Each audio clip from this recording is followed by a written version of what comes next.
the more you hope, the more you lose regarding this government. What should they then do?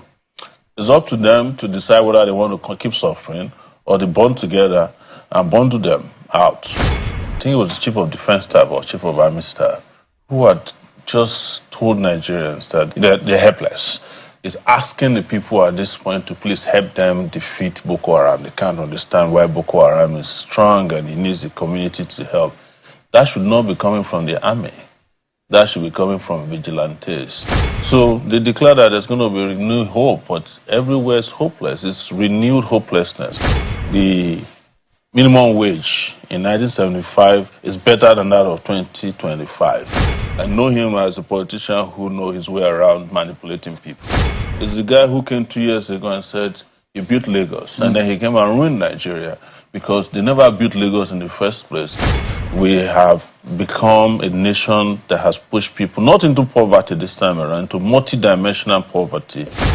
If they are doing better, even if I disagree with them, the rest of the country will be on their side. But they are not doing well. They are not doing anything, as a matter of fact. It's an antiquated idea that you ask people who are not going to find jobs when they leave the university to take loans to go to school. But you are subsidizing people who do nothing in the country with huge amount of money. I just mentioned to you 250 billion naira. What is driving up inflation is that the moment they bring the allocation on a monthly basis, they're going to change it to dollar. Nobody is productive here. They are buying and selling forex. Governors, everybody is doing it. That is the problem. It's the guy who came 2 years ago and said he built Lagos, and then he came and ruined Nigeria because they never built Lagos in the first place. They were manipulating everybody in Lagos and collecting taxes and taking care of these taxes themselves. You were mentioning that this one was prepared. The same thing they said about Buhari that he's been preparing since 1978 when he was Commissioner for Petroleum Resources. And when he came back here in 2015, you know what he did to Nigeria? He killed Nigeria, and now they are preparing Nigeria for burial.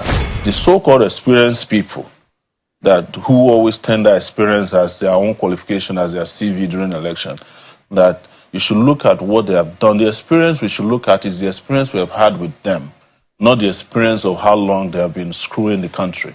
And that is why we must keep telling you this, and I will say to Nigerians, no matter how much we get airtime, we will warn you and say, look, the earlier you get to know what is happening to you, the earlier you reject it, the earlier you fight back, the better for you.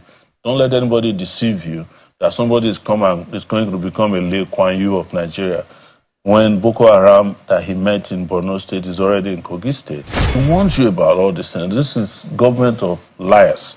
And we have never minced words that if you keep letting them do what they are doing with you and you get distracted by all this conversation about coalitions and all that, you are going to find yourself in worse situations than you are now. Because that has been the story of Nigeria since the emergence of civil rule. We don't have democracy yet, but we've transferred, it's a transition to civil rule. What we are looking for now is real democracy. There's nothing to look forward to. Anything that's going to happen to you in the next 2 years that's already happened to you in the last 2 years. You are being a prophet of doom now. I'm not a prophet of doom. I'm telling you what will happen. You don't need to be a prophet to know the direction we are headed. We are headed for doom if we continue with the trajectory that we're getting now. In the next 2 years, they are not going to do anything regarding governance. When the Naira he met at 460 is at 1,650 today. When the salary of workers, when it was 15,000 Naira, is less than the 70,000 Naira that it is today. When the roads that they said they are constructing 700 kilometers, only did 30 kilometers, they are telling you that in Ondo State, I called Ondo State today, I want to see the plan for Ondo State. They don't have it because they never plan to construct any 700 kilometers road. It's only AAC and yourself that is leading that coalition. It's the coalition that is connecting with the people, and those are the oppressed.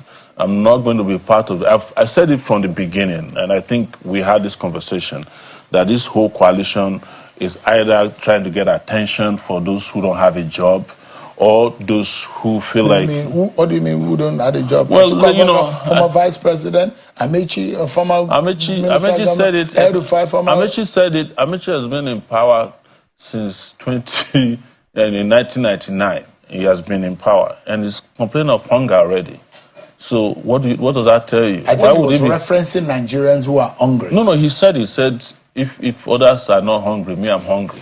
And he said it at a birthday party where he rented a hall and had, a performer that probably collected 10 million naira to perform per hour.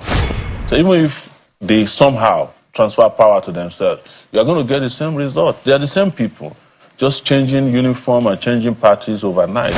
Do you know the first time I